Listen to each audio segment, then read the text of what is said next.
उदय देवळानकर sir जोडले गेलेले आहेत, मी त्यांच्याकडे जातो.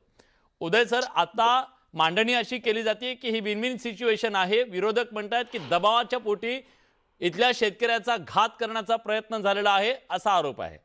एक तज्ञ म्हणून तुम्ही कसं पाहता या सगळ्याकडे? आज हे जे भाव कोसळले ते भाव तात्कालिक आहेत की दीर्घकालीन आहेत? हे बघा, सरकार किंवा सरकारी संस्था, सरकारशी संबंधित संस्था, त्यांचं बिहेवियर त्या मार्केटच्या सेंटिमेंटवर परिणाम करतं. हा, सीसीआयने आपल्याकडे कापूस खरेदी केला. सीसीआयची खरेदी आजही चालू आहे, पण नवीन नोंदणी बंद आहे. सीसीआयने जो कापूस खरेदी केला त्याचं टेंडर काढलं. 56,000 रुपये गाठीची किंमत होती बाजारात, आणि त्यांनी 15 जानेवारीला टेंडर काढलं, ते 54,000 रुपये किमतीने काढलं. खरं तर सरकारचं, सगळ्या शेतकरी नेत्याचं याच्याकडे लक्ष पाहिजे.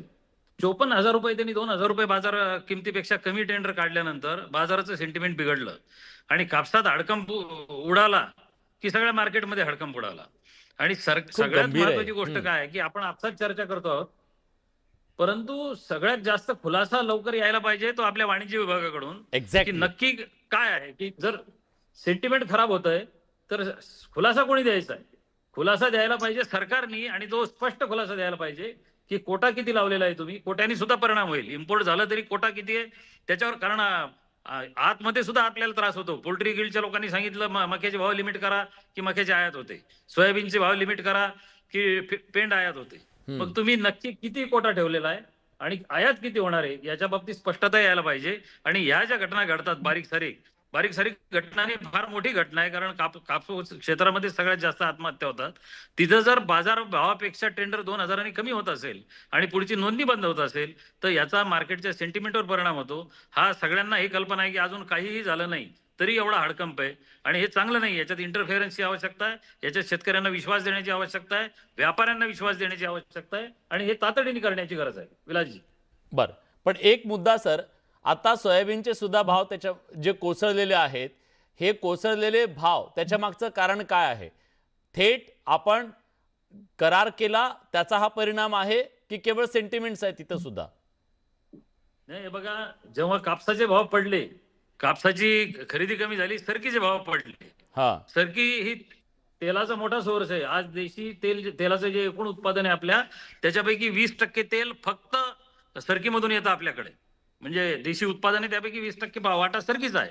असं असेल तर परिणाम काय होतो आपल्याकडे, की कापसात असं झालेलं आहे. मग हे जे मार्केटमध्ये जी भूल किंवा अफवा आहे ती खरी आहे का? कापसाच्या बाबतीत झालं ते दुसऱ्या बाबतीत होणार आहे का?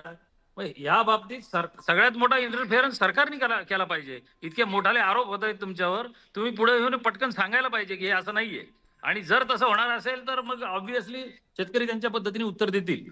परंतु राजू शेट्टी साहेबांनी जे जीएमचं सांगितलं होतं, मला असं म्हणायचं आहे की हे अमेरिकन फुटबॉल खेळल्यासारखं आहे, यांच्यासोबत मका आणि सोयाबीन मध्ये उतरणं. आपलं खो खो आणि कबड्डी कुठं गेलं? म्हणजे आपली बाजरी, ज्वारी, मिलेट्स, आपली तेलं कुठं गेली? या तेलामध्ये ब्लेंडिंग करून तेलाचा जीव घेतला जातो.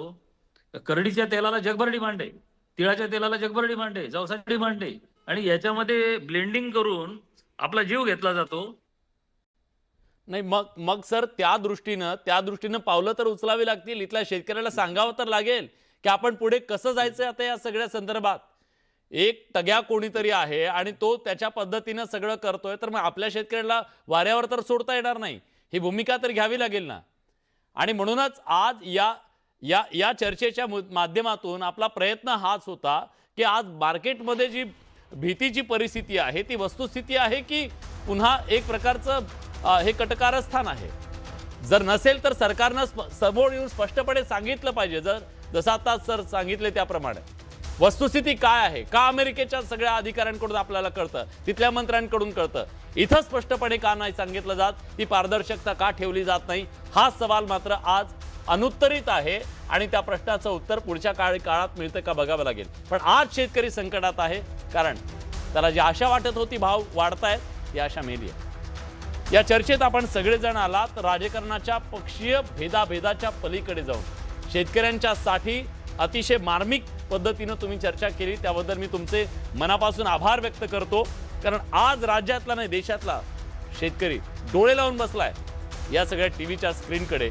त्याला बघायचंय काय होतं आपल्या आयुष्यात. प्रेक्षकांना काय वाटतं बघा, जेव्हा आपण हा प्रश्न विचारला की कापूस सोयाबीनचे भाव जागतिक घडामोडींनी कोसळलेले आहेत का, त्याच्यामध्ये करार आहे आणि बाकी घडामोडी आहेत तर 87% लोकांना होय वाटतंय, 13% लोकांना नाही वाटतंय. तर जर इतका परिणाम मार्केटवर नुसत्या करारानं होणार असेल तो दीर्घकालीन होणार नाही याची काळजी घेणं सुद्धा तितकंच गरजेचं आहे. पुन्हा एकदा आपल्या सगळ्यांचे मी मनापासून आभार व्यक्त करतो. बडे मुद्देच्या आजच्या चर्चेत आपण इथेच थांबतोय. धन्यवाद.